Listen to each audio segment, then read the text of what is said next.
Salut les amis, aujourd'hui on va découvrir l'histoire incroyable d'un jeune héros nommé David. Imaginez un grand soleil, des collines toutes vertes, et au milieu de tout ça, un champ de bataille. C'est là que notre histoire commence. Un jour, un jeune berger plein de courage, David, arrive sur ce grand champ. Il a un grand sourire, même s'il voit au loin deux grandes armées qui se préparent à se battre. D'un côté, il y a l'armée de son peuple, les Israélites. En face, c'est l'armée des Philistins.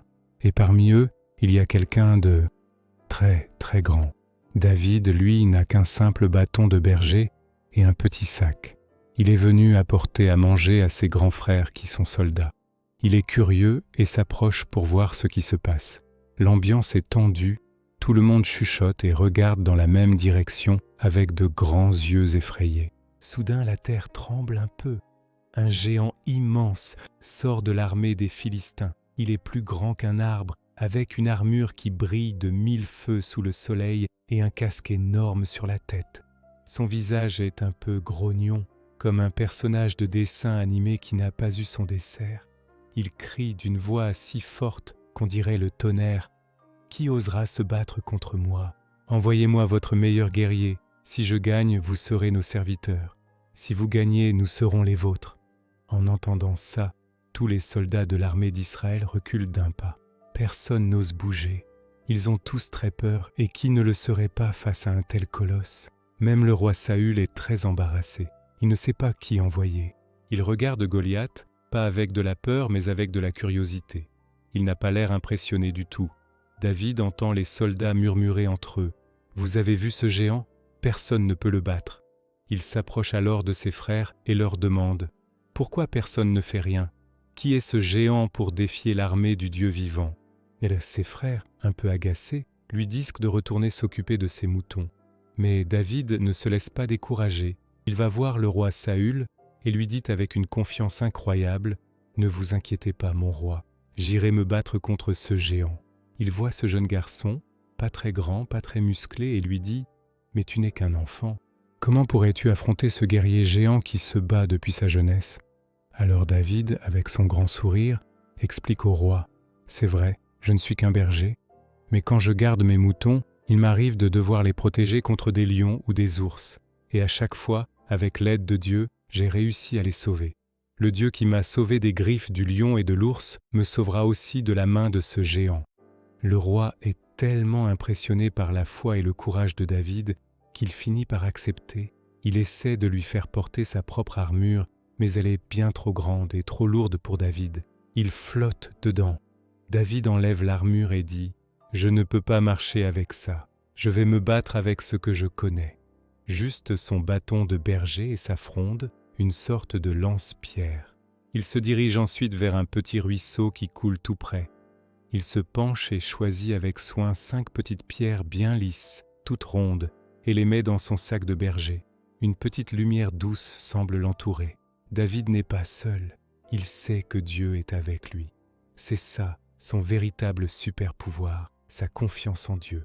Maintenant, imaginez le silence sur le champ de bataille. D'un côté, le géant Goliath, immense et moqueur, qui rit en voyant ce petit berger s'avancer vers lui.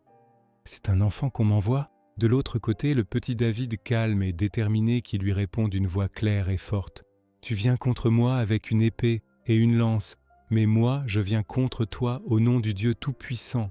Aujourd'hui, tout le monde saura que ce n'est ni par l'épée, ni par la lance que Dieu sauve. La victoire lui appartient. » Et là, l'action commence. David se met à courir, pas pour fuir, non, mais pour aller vers Goliath. Il prend une pierre de son sac, la place dans sa fronde et commence à la faire tourner, tourner, de plus en plus vite au-dessus de sa tête. Le mouvement est fluide, presque magique, puis d'un coup sec, David lâche la pierre. Pio! La petite pierre s'envole dans les airs, traçant une ligne lumineuse dans le ciel bleu. Elle file tout droit, comme guidée par une main invisible. Goliath, surpris par la vitesse de David, n'a même pas le temps de lever son bouclier. La pierre le frappe en plein milieu du front. Il vacille. Ses yeux tournent un peu comme dans un dessin animé, et puis, tout doucement, il bascule en arrière et s'effondre sur le sol dans un grand boum. qui fait trembler la terre. Il ne se relève plus. Un silence total. Puis, un cri de joie immense s'élève de l'armée d'Israël. Les soldats n'en croient pas leurs yeux. Le petit berger a vaincu le géant invincible. Ils jettent leurs casques en l'air. Ils dansent. Ils applaudissent David à tout rompre. C'est la fête! Les Philistins, en voyant leur champion à terre, paniquent et s'enfuient en courant. La bataille est gagnée, et sans qu'un seul autre soldat n'ait eu à se battre. Au milieu de toute cette célébration, David reste humble. Il sait que cette victoire n'est pas seulement la sienne, c'est la preuve que même quand on se sent petit et sans défense, avec du courage et de la foi, on peut accomplir de très grandes choses.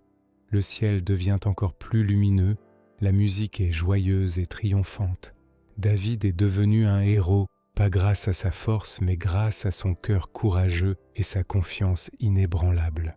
Alors, les amis, que nous apprend cette histoire? Elle nous montre que ce n'est pas la taille ou la force qui compte le plus, mais le courage qui vient du cœur et la confiance en quelque chose de plus grand que soi. Quand vous faites face à un problème qui vous semble géant, comme un examen difficile ou une peur à surmonter, souvenez-vous de David. Trouvez vos 5 petites pierres, votre courage, votre intelligence, l'aide de vos amis, de votre famille et votre foi en vous. Vous aussi, vous pouvez être des héros dans votre propre vie.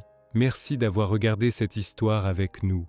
On espère qu'elle vous a plu et qu'elle vous a donné plein de courage. N'oubliez pas de liker la vidéo et de vous abonner à notre chaîne pour ne pas manquer nos prochaines aventures. On vous dit à très bientôt, les amis.